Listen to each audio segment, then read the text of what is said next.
podcast Cinema Aventura.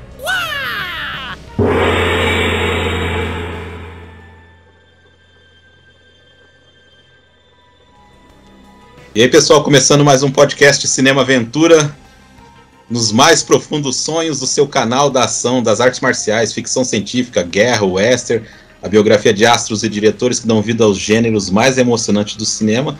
Para você que caiu de paraquedas, a gente tem um perfil no Instagram, então por favor nos siga lá. Temos um canal no YouTube e estamos apresentando esses gêneros emocionantes quinzenalmente no Anchor, Spotify, Google Podcasts. Se inscreva e por favor dê suas cotações aí, suas estrelinhas para ajudar a gente. E também dê sugestões para próximos episódios. A pauta de hoje, outro clássico moderno da ficção científica. Nós vamos entrar no inconsciente de todos. Nós vamos entrar em Inception, ou A Origem, filme de Christopher Nolan, lançado em 2010. Eu sou Marcos Damiani Lobo, presos nos meus sonhos mais turbulentos. Ele tentando encontrar as memórias de uma formiga elétrica, Daniel Fontana. Fala, Marcão, muito obrigado aí por mais uma oportunidade de falar de um grande filme aqui, e se isso for um sonho, eu não quero acordar. Eu sei que eu errei o filme, mas a frase me pareceu adequada. Ou acertou, né? A gente... ai. A pauta de hoje é bem interessante porque o Nolan é uma figura curiosa aí no cinema de mainstream, porque ele é dá pra gente falar que ele é um autor dentro do cinema mainstream. Ele tem domínio do filme, e ser autor no cinema também não quer dizer que o cara só faça filmes intimistas ou qualquer coisa que fale sobre o próprio autor, né? O cara pode ter uma visão um pouco mais ampla e também falar de outros assuntos pertinentes a ele. E isso é bem interessante na carreira do Nolan, e dá pra falar... O tio Hitchcock tá aí, né, pra provar que pode ser um autor dentro do mainstream. Uhum. E, enfim, esse cara que começou em Hollywood com uma missão ingrata, né, ele fez Amnésia e tudo, né, mas depois, para saltar um pouco mais, ele fez uma refilmagem de um filme muito bom, então foi um teste de fogo. Eu gosto do filme, da refilmagem. Você gosta, Daniel? Eu também. Eu não vi o original, mas eu gosto do Insônia com o Al Pacino. Acho que é um filme até... às vezes malhado injustamente. Como o próprio Nolan, né, é malhado injustamente por uma certa parcela aí. A gente vai até, inclusive, eu não sei, acredito que o Marcão vai me seguir nessa, né? A gente vai até contestar algumas das características que atribuem a ele, que o próprio A Origem, ele contradiz, né? Sim. Ah, claro. Vamos ver quem você vai falar aí dentro desse nosso sonho aqui. Aí depois ele fez o Batman, e aí realmente provou pro estúdio que ele tá podendo fazer. Aí fez eu acho que o grande truque ele foi contratado, né? Não é um projeto autoral dele, então dá pra gente falar que esse é o primeiro grande projeto dele autoral no mainstream. Sim. Né? Quer falar alguma coisa? É um salto fantástico, né? Porque se você compara com outros caras que apareceram junto com ele, que eu acho que tem três caras assim que aparecem fazendo barulho ali na virada dos anos 90 para 2000, que é o M. Night Shyamalan, né, que morreu depois, né, foi substituído por um clone, né, mas isso é uma outra história. O Darren Aronofsky, né, que meio que também traz um pouco dessa questão do cinemão, porque os filmes dele não são baratos, mas ele é um autor também. E você tem o Christopher Nolan aí, né? Você tem esse trio, né? E se guardadas as devidas proporções, né? Cada carreira foi para um canto, mas o Nolan é um caso interessantíssimo, porque, em 98 ele fez o Following, né? Que é um filme minúsculo, né? Um filme que, assim, que já chama atenção por várias competências técnicas que são mostradas ali de um jeito ou de outro, tá? Depois ele já consegue um orçamentozinho um pouco melhor para fazer o Amnésia, cara, mas se você pensar que a Amnésia é 2000 e o cara, 10 anos depois, tá com um filme da envergadura... Bom, ele já tinha feito o Cavaleiro das Trevas, né? Que bateu 1 bilhão de bilheteria. Sejamos justos que a morte do Heath Ledger ajudou, né? Ajudou bastante a promover o filme, tá? Mas isso não tira o brilho da realização do cara. Ok. Mas em 2010, cara, o cara tá fazendo um filme gigantesco, né, com grandes astros, um filme que não é continuação de nada, não é reboot, não é adaptação de quadrinho, não tá vinculado a porra nenhuma e tão pouco foi feito pra virar franquia. Cara, se isso não é uma conquista do cacete, cara, pô, e as pessoas ainda querem, sabe, depreciar um cara que faz isso, não dá, né? Não dá pra entender, né, cara? Esse filme, a gente vai tocar já nesse ponto aí que você falou que tem muitas coisas que alguns críticos do Nolan não gostam, né, que tem nesse filme aqui, como por exemplo, muitos acusam a questão da explicação demais, né? Mas eu acho que nesse filme aqui, cara, cabe perfeitamente, viu? Eu tava até comentando isso com a minha esposa ontem, quando nós estávamos revendo o filme aqui pra ocasião da gravação do podcast. Eu falei, em que momento, sabe? Acusa o cara de, o cara é verborrágico. O cara explica tudo. Cara, em que momento o filme parou pra te explicar como é que funciona essa tecnologia do filme? Cara, a gente só sabe que existe uma tecnologia que permite que você entre no sonho. Acabou! O resto, se você vai reclamar desse filme da parte estrutural, de como você joga o espectador para dentro da trama, você vai ter que reclamar de virtualmente todos os filmes de assalto do mundo, né? Porque esse filme, ele nada mais é do que um filme de assalto / espionagem com ficção científica, com um fundo muito fantástico, né? E um filme de ficção científica hard, né? Porque tudo é motivado por essa tecnologia que a gente precisa entender. E aí, qual é o recurso? Traz um novato para dentro desse grupo. Esse novato vai ser explicado, mas ele está sendo a orelha do público, né? Uhum. Então, nada de novidade até aí. Tá? Então acho incrível criticarem o cara por isso, sabe? Mas esquecer de inúmeros outros filmes que fizeram igual, entendeu? Que é uma tradição até no gênero, entendeu? Porque o Nolan faz filmes de gênero, isso não dá pra negar. Gostem ou não, e ninguém aqui tá falando que é pra gostar do cara, tá?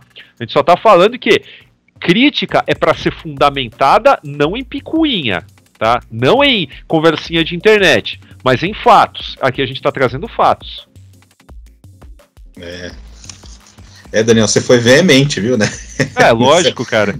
Tem que ser, né, cara? Tem que ser. O Daniel tava falando que é filme de assalto e tudo, e tem toda essa estrutura, né? Demorou 12 anos para ele fazer, né? Porque ele já queria fazer antes mesmo, né? Eu esqueci de comentar que antes mesmo ele já queria fazer. Queria fazer um negócio meio de terror. A gente vai falar aqui das influências que ele teve para montar todo esse roteiro, assim, então demorou muito tempo para ele fazer isso aí. A primeira partida ali, eu acho que demorou uns 5 anos, e aí, né, foi crescendo na mente dele, ou nos sonhos dele, a gente não sabe. Que fica uma coisa meio a hora do pesadelo, a princípio, né? Uhum. Mas aí depois veio Páprica, veio muita coisa assim, que o Páprica eu acho que é a comparação imediata, né, que todo mundo faz, né? Eu acredito que sim. Pro grande público... assim, não é nem grande público, porque o Páprica a gente tá falando de um produto, assim, de nicho também, né? Não no Japão, né? Mas aqui no Ocidente é um produto de nicho, né? Sim. Mas o que eu acho importante falar é que você tem outros produtos, assim, que acabam sendo associados, mas aí a gente está entrando em cultura pop um pouco mais profunda, no caso, com outros produtos que são, como se diz, similares, né, e que acabam gerando algumas acusações por parte dos detratores também, e começa, na verdade, no episódio da série O Prisioneiro, que é o ABC, aonde acontece exatamente a mesma coisa. Existe uma tecnologia para entrar no sonho, para retirar uma informação do personagem principal, tá? Quem não viu a série O Prisioneiro, por favor, veja, porque é um verdadeiro clássico televisivo, é uma das coisas mais brilhantes que já foram feitas em matéria de TV em todos os tempos. E lembrando que, o que é curioso, o próprio Christopher Nolan já foi aventado como o responsável por um possível remake do Prisioneiro que vem circulando em Hollywood já há muitos anos, né? Ridley Scott já teve envolvido também e tal, mas o Nolan talvez, e o próprio Ridley Scott também, por serem ingleses, né, e a série sendo inglesa, talvez eles tivessem algum tipo de proximidade maior com esse material e tudo mais. Agora, a prova que o Nolan gosta do Prisioneiro é o fato dele ter feito A Origem, né? Porque você tem um episódio lá que é exatamente igual. E antes do Páprica, né, que é 2006, em 2002 tem uma história do Tio Patinhas, né, que existe uma tecnologia para entrar no sonho isso também, aí. né, e isso, essa é a que todo mundo lembra, né, todo mundo costuma lembrar dessa e falar, olha aí, o cara plagiou e tal. Cara, existem, assim, inúmeros casos de produtos similares. Daniel, assim. Não sei se você lembra, teve o Morte nos Sonhos, aquele filme com Dennis Quaid. Sim, teve. Que é meio semelhante também, né? Aham. E assim, a gente também já tem que separar o joio do trigo aqui, porque muitas vezes eu ouvi as pessoas reclamando de A Origem, falando, ai gente, mas sonho não é assim. Sonho é todo viajado, não tem leis da física ancorando as coisas e blá blá blá. Você nunca sonhou? Mas esse tem uma justificativa, né? E assim, enorme, porque a gente tá falando de um filme que ele não é viajado, ele é extremamente cerebral. Ele é uma trama de espionagem, assim, em que as coisas se encaixam. Ele não vai deixar muita coisa, até deixa, tá? A gente não vai cravar o que acontece aqui no final. Pelo menos eu não, né? Eu espero que o Marcão também não faça isso. Mas assim, ele tem uma estrutura assim que ela não é absolutamente complicada, ela é complexa, né? E sendo complexo, lidando com tantos sonho dentro de sonho, você tem algo que, se fosse realmente para emular um sonho, tipo, não sei, tipo Murnau na Última Gargalhada, cara, ia ficar um filme absolutamente incompreensível. Então existe a necessidade da licença poética aqui. Então, ok, você consegue aceitar que um sonho tenha características e leis da física rígidas para contar essa história. Se você consegue, ok, você compra o filme numa boa. Agora, você vai se pegar nisso, saiba que existe uma justificativa, eu acabei de passar ela aqui, né? Sim, que tem a ver muito com o plano, né? Porque a questão é a pessoa acreditar que aquele sonho é verdadeiro, né? Sim. Que diz muito do cinema, né, cara? Porque eu acho assim que esse filme, pro Nolan, assim, deve ser muito pessoal, né? Pra essa questão do cinema, né? Como a gente enxerga o cinema. Né? Pô, o nome da produtora é Síncope. É verdade. É verdade. Quer falar um pouco? Não, eu acho que assim, é interessante também a gente observar que muito se falou agora no Tenet que tem sido apontado de fato como um tropeço numa carreira vitoriosa como é do Nolan, né? Assim, por vários motivos também. A pandemia é um deles, mas a qualidade do filme também, a mim não me desceu tão bem, né? No caso do Tenet, tá? Eu até pretendo rever, tá? Até se o Marcão quiser colocar isso em debate em algum outro programa, eu aceito participar também, porque eu vou rever o filme, ainda não revi por pura preguiça. Mas eu vou rever, tá? Agora, o que acontece? Muito se apontou que o Jonathan fez falta, né, nesse momento aí de transição da carreira do Nolan, né? Só que em A Origem é só ele, né? O Jonathan não está presente, né? E ele deu sorte, bom, não sei se deu sorte, que rolo que foi. A gente vai descobrir agora, né, a partir de Oppenheimer, o que ele fizer a seguir. Mas aqui, você vê que o cara conseguiu dar conta de uma trama, assim, complexa, de uma trama ambiciosa, de um filme grande, que já delineou uma nova obsessão do cineasta, pelo menos na minha opinião, porque até então eu via o Nolan como um cara que estava muito preocupado com essas questões de identidade e tudo mais e tal, porque você tem isso em Amnésia, você tem depois o próprio Insônia, mesmo sendo um remake, você tem essa questão, essas inversões, né? Quem é o herói, quem é o vilão? Grande Truque, principalmente. E aí aqui você começa a ver, por exemplo, A Origem, você vê Interestelar, você vê Dunkirk e Tenet também, obviamente, você tem mais essas questões do tempo, né? Da relatividade do tempo. E acho que aqui começa um novo rolê, né? Uma nova fase, né? Para o cara que ele tá burilando isso até agora, né? Acredito que a gente vai ver mais disso também em Oppenheimer já em 2023, né? E a gente, voltando só um pouquinho, emendando isso aí que você está falando também, essa questão do tempo, e ele não perde tempo deixando a trama de lado para ficar explicando, né, como acusam, né, tanto que o treinamento da personagem da Ariadne, né, ela tá sendo treinada, eles estão conversando várias coisas que vão fazer e tudo, só que é tudo dentro de um sonho. A gente só descobre depois do plano que os locais onde eles estavam conversando eram arquitetados por ela. Sim, exatamente. Cara, pô, isso aí é pra realmente não perder tempo mesmo. Então... E tudo embalado assim num conjunto de design de produção, né?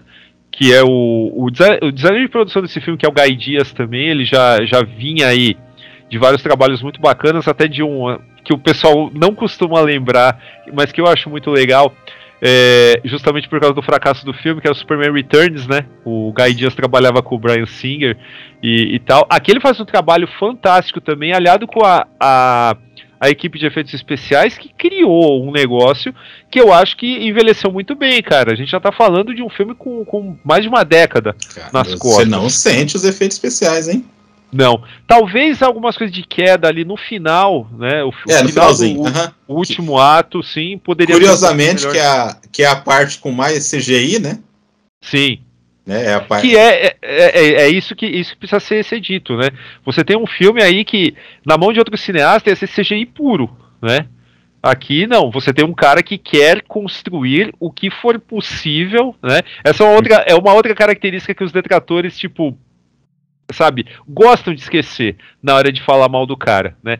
Ele prefere o efeito prático, ele prefere, como no Dunkirk, vamos procurar uma embarcação, um destroyer que foi usado na Segunda Guerra para usar aqui no filme, não vamos construir um negócio digital.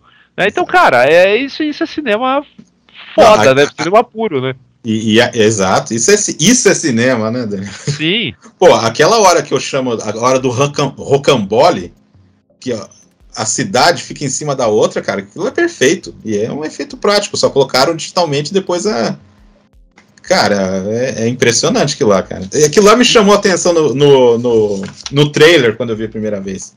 Sim. Eu contava aqui pros amigos assim, não, vocês têm que ver porque não sei o que, tá ficando empolgadíssimo. Cinema, né, cara? Isso é fantástico. É muito importante a gente falar que nessa questão de efeitos especiais também, não é apenas somente, né, ser bem feito, ser crível, ser verossímil ou realista, não sei. É a questão de como isso se insere, né, na narrativa, né? Como você não para prestar atenção no negócio, você simplesmente embarca. E toda essa sequência de treinamento, eu acho que é um belíssimo exemplo disso, né, cara? Conforme você falou, a gente tem essa parte, a gente tem um corredor de hotel que gira, né? E girou de verdade, né? Na verdade, você não tem ali um efeito mirabolante, sabe? Você não tem o George Lucas criando mais uma peça no portfólio da ILM. Você tem um cara que girou um corredor, né? Nossa. O cara não tem preguiça de fazer. Puta, não, cara. Tava até brincando. Entrando um pouco aí no pessoal da técnica aí, né? O Ollie Fischer, né? Que é o parceirão dele aí, né? Basicamente não muda, né, cara? Os parceiros dele, né? Tem o Lee Smith, que faz os filmes, fez o Interstellar, fez outros filmes aí do Nolan, aí, bastante. Uhum. E aí um cara que... Olha, Daniel, eu vou ser sincero pra você, cara. Eu sempre gostei do Hans Zimmer, mas eu acho que depois que ele começou com essa parceria com o Nolan, cara, parece que o cara... assim, entrou em outro patamar. Exato. Não sei se você concorda, cara. Eu concordo, eu acho que é o cara encontrou uma voz assim, cara, que é eu diria que é semelhante à do John Williams, só que melhor. Né? O John Williams, eu acho muitas das trilhas dele de uma forma incômoda parecidas entre si. É um grande compositor, isso a gente não vai negar, mas assim, você consegue perceber o John Williams dentro de um filme, né? De uma forma que assim, putz, cara, não é natural como é no caso do Hans Zimmer, né? O Hans Zimmer ele tem uma assinatura que ela é característica, mas ela é mais sutil. Porque ela meio que não grita pra você, né, no filme, né? Assim, você pode até imaginar que, porra, o cara tá misturando música eletrônica com orquestra tradicional aqui, isso aqui tem cara de Hans Zimmer, ok. Mas eu acho que, assim, quando você compara esses trabalhos, eles são similares, mas eles não são parecidos.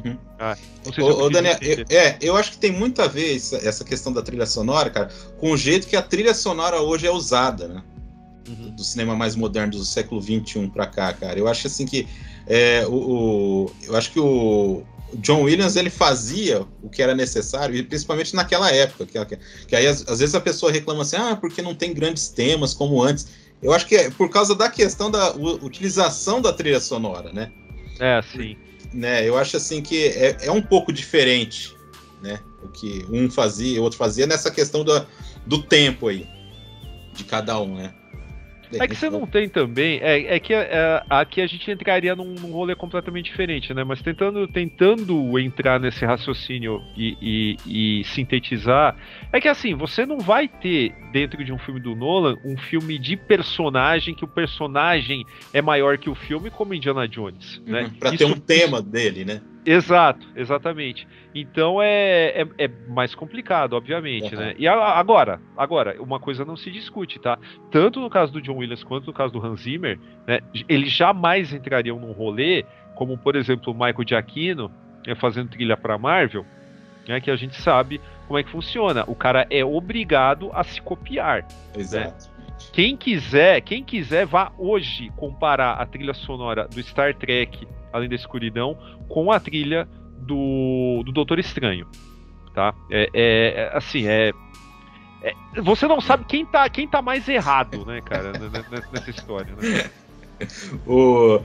Mas assim, voltando ao sonho do Hans Zimmer, cara, dali pra frente, Gotham Reckoning pra mim e The Fires, como é que é? The Fire Rises do Cavaleiro das Trevas, cara, Stay do Interstellar. Então eu acho que ele cresceu demais, cara. Essa trilha aqui, o Time, né, a faixa Time, cara, é o rodopio do peão, todas as faixas ali que são derivações do Dreams Collapsing, cara. Dreams Collapsing é aquela coisa do sonho REM, aquela coisa que você tá ouvindo, assim, de repente você vai acordar no chute, que nem no filme fala, né? Sim. Aquele empurrão, assim, cara. Então, pô, é trabalho de gênio mesmo, cara. Eu acho assim, pô, você vê aí o trabalho que ele fez depois no Duna aí também. Cara, você tá em outro planeta aquele negócio lá. Você tá em outra realidade, cara. O Dunkirk, cara, que tem a frequência... funciona como se fosse um poste de barbeiro, né? Que a listra parece que tá subindo, mas ela não tá subindo. A frequência que o Hans Zimmer coloca, e eu acho que isso ele já tava ensaiando no Cavaleiro das Trevas, coloca uma frequência que a música parece que tá aumentando. Se a música parece que tá aumentando, parece que vai acontecer alguma coisa mega foda. Mas ela não tá aumentando. Ela tá só ali, ela tá ali num tom que ela dá essa impressão pra você e isso vai aumentando a tua ansiedade, cara. Vai aumentando, vai aumentando. Você tá falando, esse ensaio que ele teve lá do Coringa, né? Que fica aquela linha assim que parece que vai estourar e nunca estoura, né? Só fica... Sim. Pô, quando o músico faz isso, cara, eu acho brilhante isso aí. Né? O Leonardo DiCaprio, Don Cobb, cara, olha, eu vou falar um negócio. É filme de ação, é blockbuster, e o Escambau, cara, eu acho que teve umas atuações boas, cara, mas eu acho essa a melhor atuação dele, cara. Sinceramente. É muito boa, de fato, cara. Porque, assim, é um cara da culpa, e aí você vai descobrindo isso no decorrer do filme. Eu não sei, é uma carga, assim, que ele traz, assim, pro filme, assim, que eu acho foda demais, cara. Sim, de fato. Agora, é importante a gente frisar que muito dessa parte mais dramática do filme, ela não é o foco, né? Não. E de novo, né, trazendo essa questão do que o pessoal costuma falar sobre o filme, né, que é um filme frio e não sei o que lá. Cara, eu acho que dentro da sua proposta, né, e aí trazendo essa questão da atuação do Leonardo DiCaprio, ele funciona.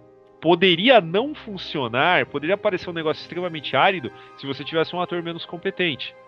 Mas, obviamente, conforme você falou, o Leonardo DiCaprio, ele é uma cara conhecida, mas essa cara conhecida não atrapalha em nada, né, a sua experiência, porque ele consegue, com o perdão do trocadilho, né, imergir, né, dentro dessa realidade toda. E você compra a ponto de torcer para que o cara consiga, de fato, desenrolar esse novelo, né? Então, sim, eu acredito. Eu não sei dizer se é a melhor atuação do cara, Não sei mas. se é o melhor papel, mas assim, Uhum. ele atuando assim no filme assim, é bem sólido, assim, cara. É realmente Sim. Ah, como, assim, o próprio. Você tem só fera ali, né? Tirando o Gordon Levitt, que é um pouco. Ele não é questionável, tá? Ele pode ser um nome questionável, mas ele tá atuando bem dentro daquilo que lhe é atribuído no filme. Mas você tem o Tom Hardy, né? E você tem. Cara, rouba a cena fudidamente, hein? Fudidamente. E o mais bacana é que, assim, entre todos eles, essa é uma característica fundamental para que um filme de grupo, né, funcione. Né? Não é somente trazer uma habilidade específica para cada um, se um morrer vai complicar e tal. Você tem que pensar também em como esses caras se comportam e como eles interagem entre si. É um negócio assim tão é, calculado para funcionar, para não parecer planificado, né, na hora da execução, porque você vê que um pouco, e é mais um motivo para a gente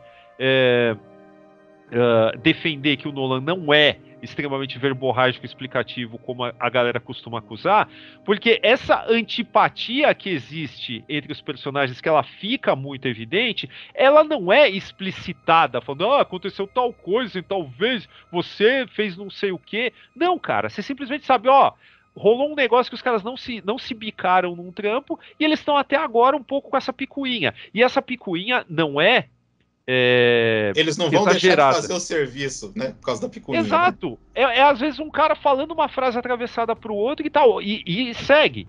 As coisas não param por causa disso, né? Aham. Aí, Elliot Page como Ariadne, Uhum. né? Que é um nome, assim, a gente tem que falar da escolha do nome também, né, cara?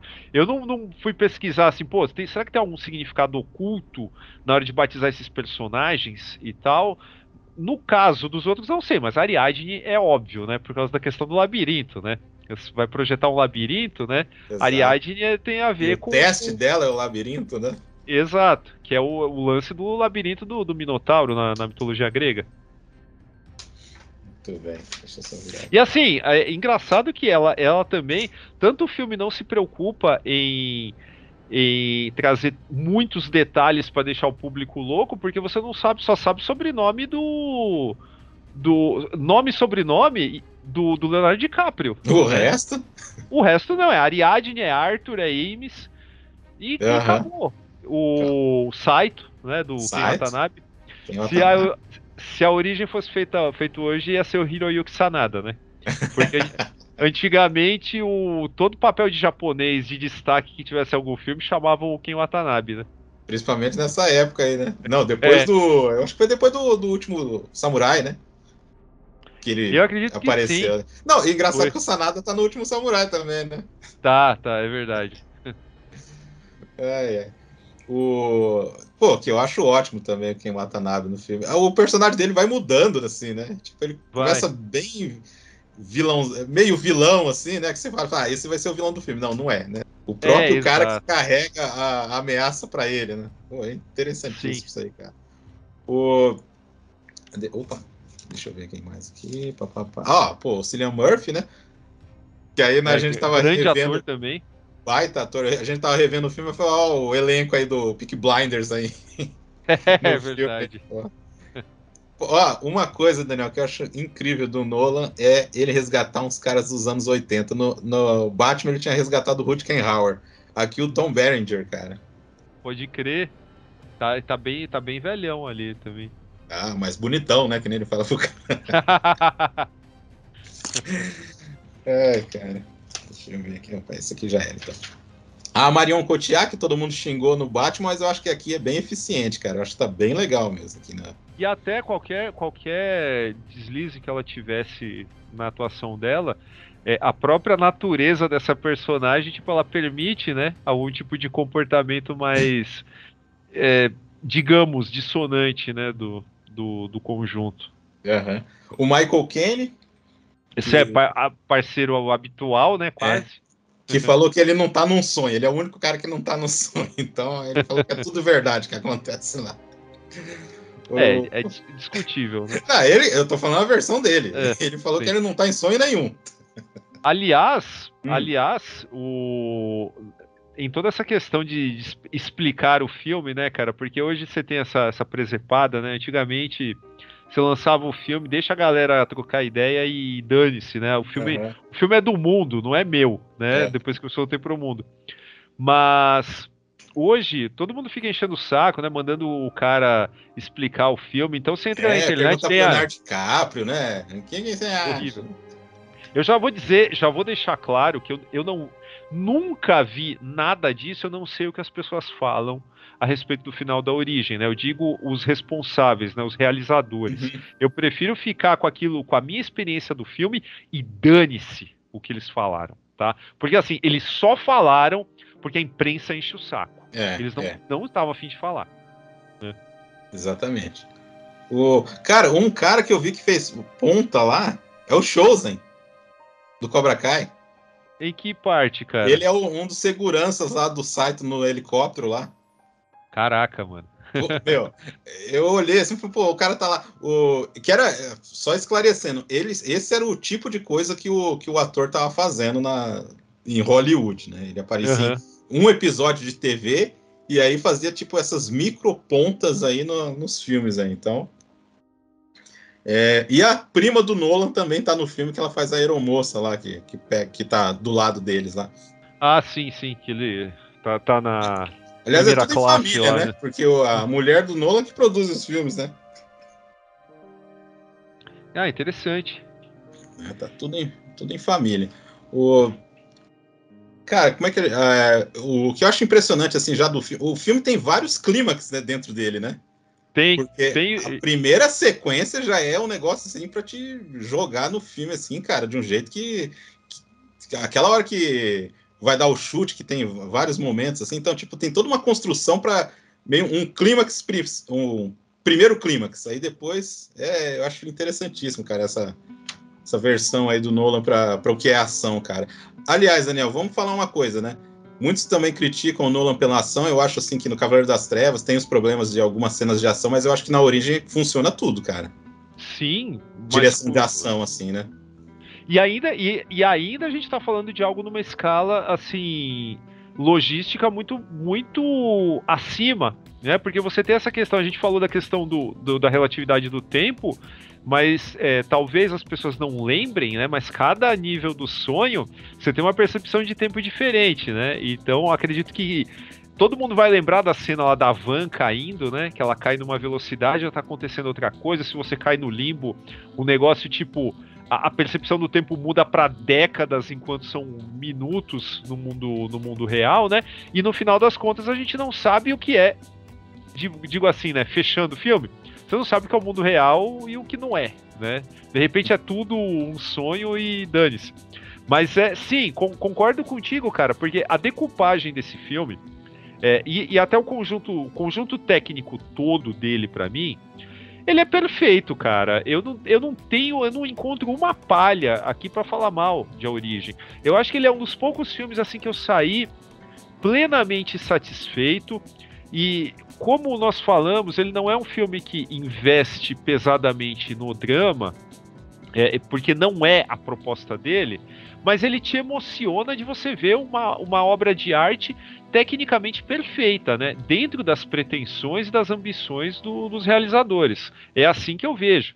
Acho que dentro desse espaço de tempo entre 2010 e 2020, duas vezes eu tive essa experiência. Uma foi em A Origem, a outra foi um Espião que Sabia Demais do Thomas Alfredson, cara. Até Assim, chorou, né? porra, velho, porra, caiu uma lágrima, cara. A Origem eu não lembro se caiu uma lágrima, mas cara, eu fiquei muito satisfeito, cara. Fiquei muito satisfeito com esse filme. A vontade de assistir de novo, sabe, depois que acabou. Marcão, você tinha falado dessa questão, né? Essa relação do filme também ser uma alegoria sobre o cinema em si, você fazer uma coisa irreal parecer real para uma pessoa. Na trivia do IMDb, olha só o que tem aqui. Numa entrevista para Entertainment Weekly, Christopher Nolan explicou que baseou os papéis da equipe de Inception similares aos papéis atribuídos em uma filmagem. Cobb, olha só, Cobb é o diretor, Arthur, o produtor, Ariadne, a designer de produção, Imes é o ator, Saito é o estúdio e Fisher é a plateia. Caramba. Cara, que foda, né?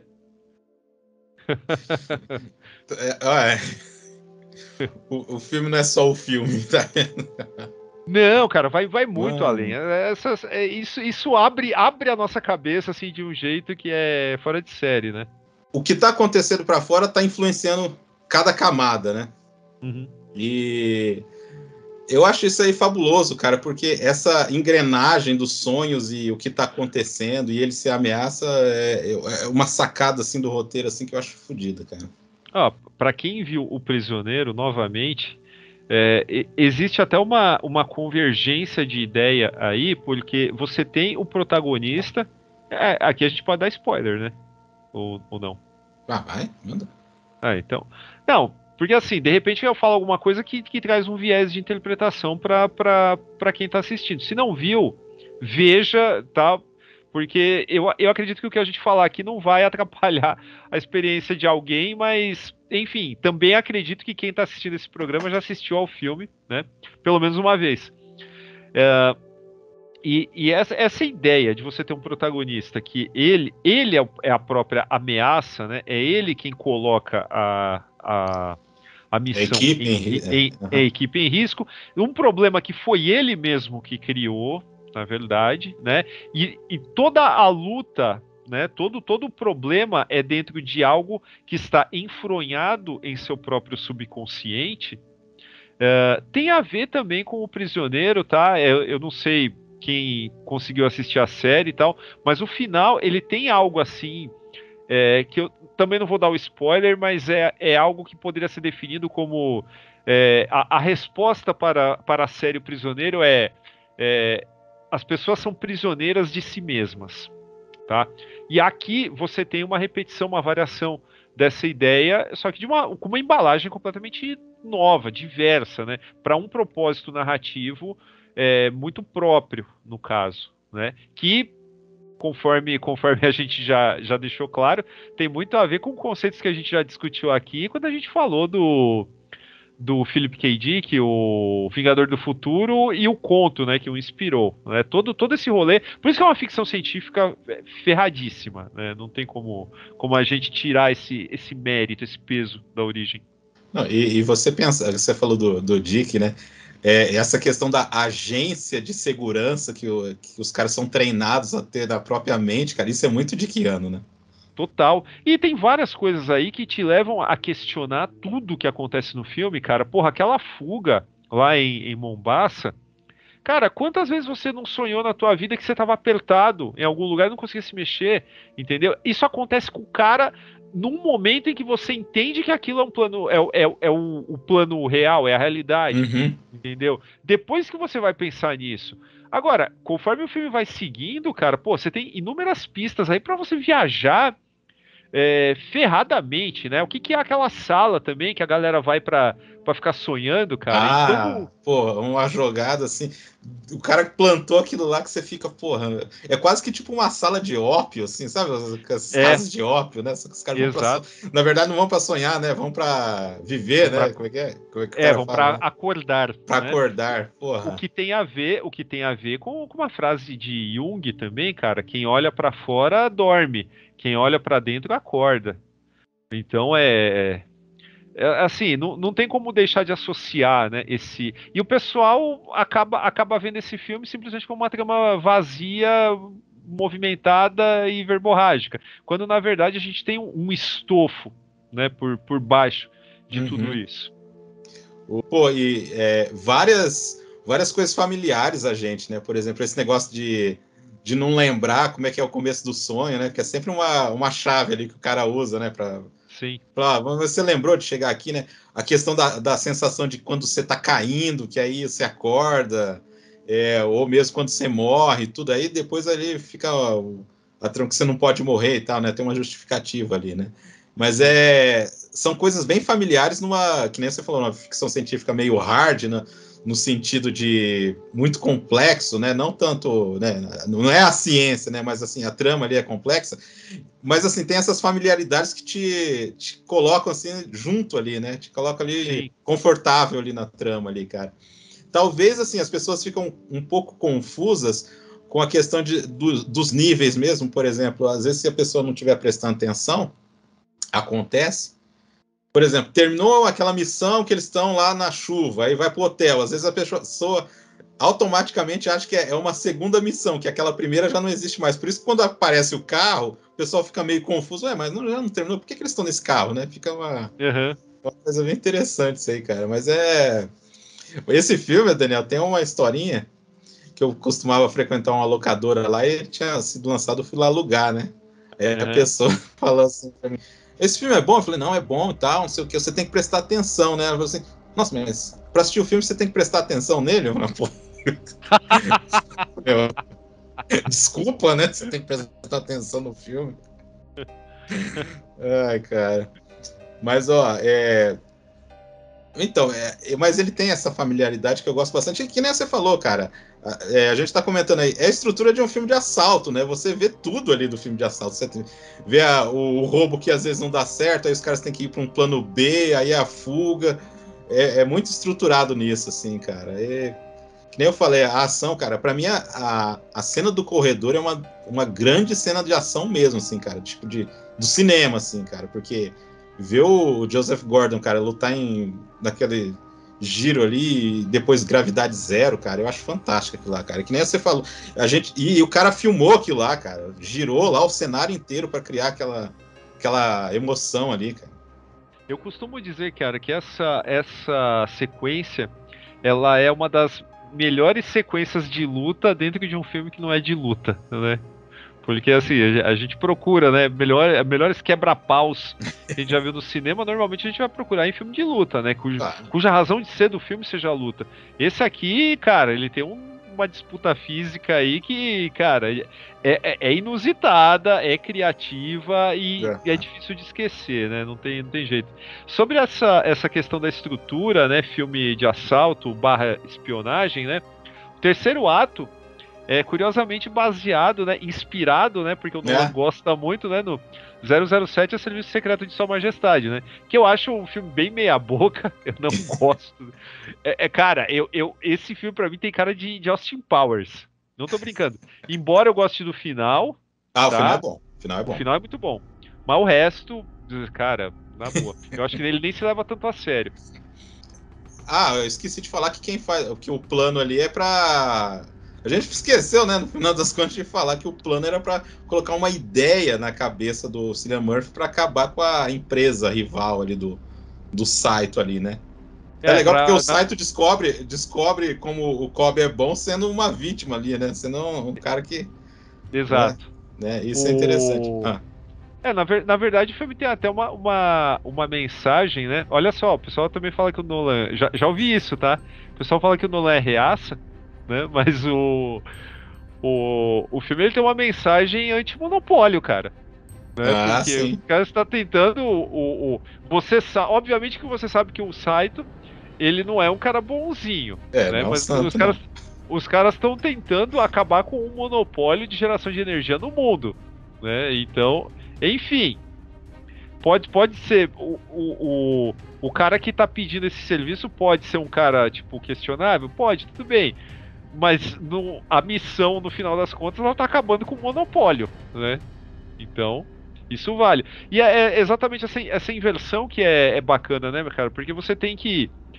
Talvez já fosse possível fazer um filme mostrando essa tecnologia, né? Mostrando o que os caras fazem normalmente, que era roubar ideias, né? Roubar informações da mente das pessoas. Apresenta isso no começo e depois já mostra uma missão similar a essa, né? Só que mais complicada. Ok. Quando na verdade ele apresentou isso para você, ele já subverte, né? Então ele acaba enriquecendo ainda mais esse roteiro, né? Então, ó, a gente não vai tirar, a gente vai colocar, né? E na hora de explicar o porquê você vai colocar, por que esse cara, o Kobe, é bom nisso? Por que ele diz que é possível fazê-lo? Aí que o filme se desenrola também. Então é um roteiro assim super bem engendrado, cara. Sim, sim. Estruturalmente é fantástico. Fala. Ele não tem. É labiríntico, mas ele não tem muitas pontas soltas, assim, em questão de lógica, né? Não. Né? Não tem nada disso, cara. E, assim. É traumático, né? O porquê que ele sabe, né? Bem traumático, Sim. até, tipo, antiético, né? O cara foi uma coisa que, tipo, a pessoa acordou, mas ela vai continuar com aquela ideia de que nada é real, né? Sim, exatamente. Isso é foda, cara. Isso é Cara, cruel até, né? E o final, cara, meu, eu fico abismado quando os cineastas conseguem, tipo, sabe, pegar você pelo chacoalhar tua cabeça. Parece que o cara tá ali segurando tua cabeça, como se você fosse um fantoche, fazendo você olhar e você tá ali, cara. E aí tipo, ele tá te segurando ali e aí uma hora ele te solta, pum. E quando você solta, você fala, caralho, o que foi que eu acabei de ver? Duas vezes em intervalos curtos, aí eu senti isso, né? Uma delas é, obviamente, a origem, porque você tem esse negócio do peão, né, do totem, que é uma ideia super bacana também. E na hora que o peão dá aquela. Você fica ali. O peão, a câmera chegando pertinho, cara. Puta, agora a gente vai saber. O peão dá aquela falsetada, pum, o filme acaba. Cara, atira a primeira pedra. Quem prestou atenção nesse filme não ficou. Quando viu a primeira vez, ficou ali. Ai, vai. Pum. Ai, cara, é como se caísse. Como se tivesse acordado. É como se o cara tivesse te dado o chute pra acordar do sonho que é assistir o filme. Isso é brilhante. A outra vez que eu senti isso, assistindo um filme no cinema, foi no Killer Joe, cara. Lembra do Killer Joe, do William Friedkin? Sim. Aquele take final, dedo no gatilho e antes de apertar, pum, o filme acaba.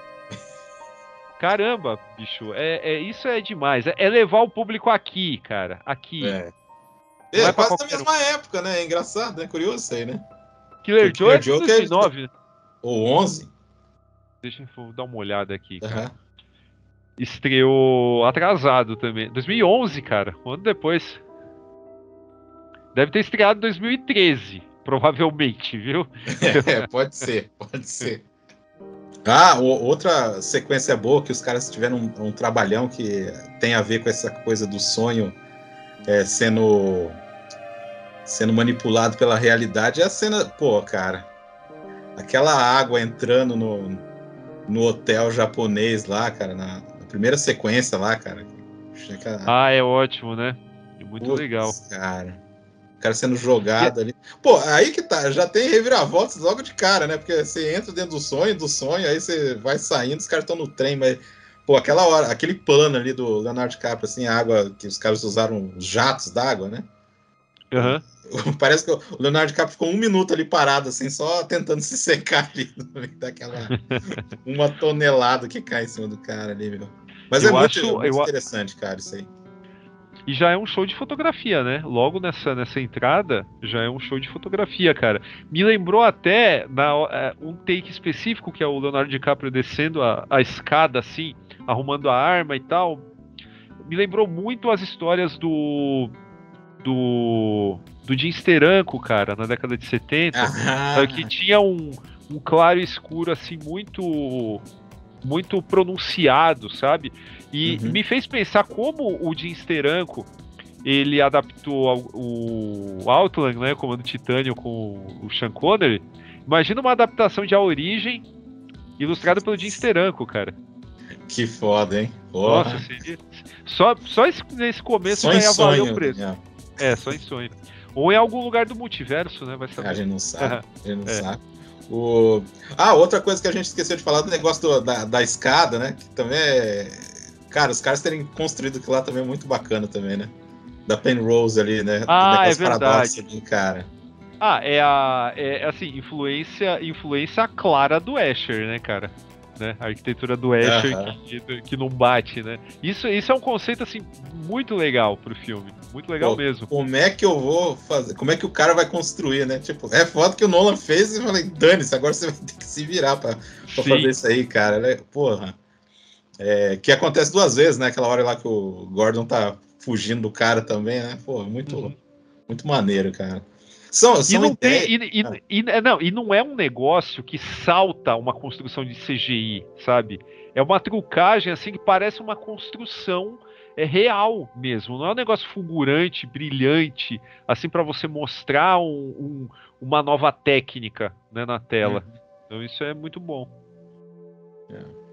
Uma trucagem bem inteligente, cara.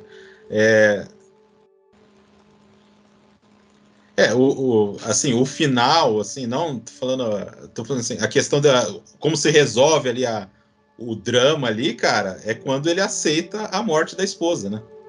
Sim. Ele verdadeiramente aceita, né? Mas a gente não sabe se resolveu, né, cara? Porque, sejamos francos, essa é uma coisa que você não presta atenção na primeira vez, né? Porque você até fica aliviado. Puta, deu certo pro cara, né? Embora você não tenha nenhum motivo pra, assim, prático pra gostar do personagem do Leonardo DiCaprio, talvez o carisma dele te leve, né? Pra você pensar, pô, tudo bem, é a catarse do filme, o cara resolveu a treta dele, ok. E resolveu. Mas, vamos lá. Cara, não parece meio estranho a coisa se resolver em um telefonema e Não, eu falo resolver, como é que eu vou dizer? A morte da Mal ali no filme ali. Eu falo dessa resolução, entendeu? Certo. Tipo, a outra que atirou. Aí ele aceitou ali, no final dos contos ele acabou aceitando ali, ela sumir ali, né? Eu tô falando dessa, não tô falando do final. É muito bonito até, né? Até que ela vai recordar, ela, que é ele, né? Vai recordar, você se lembra quando a gente se casou e não sei o que e tal. É muito, eu acho bem... aí que tá, olha o Nolan aí fazendo uma coisinha aí. O pessoal fala que é frio, tem uma coisinha aí, no final das contas ali. Não, eu só acho que é muito conveniente que as pessoas assistam Páprica, né? A gente acabou não falando, né, tanto do Páprica, que traz essa plasticidade maior, né? Eu e o Marcão, a gente já teve podcast do Formiga Elétrica, né, o Formiga Cast, falando, né, sobre essa maleabilidade que a animação traz para várias histórias, assim. É claro que custa dinheiro também, é difícil de fazer, mas facilita muita coisa em relação a um live action. Então, Páprica, que eu nem lembro o diretor, cara. Satoshi Kon, exatamente, que é outro cara que tem a ver com o filme do Aronofsky lá, né, com o Blue e tal. Exato. Cara, um gênio, né? Um gênio. E Páprica, que costuma ser colocado aí na balança para muitas vezes, né, para depreciar o caso do Nolan, cara.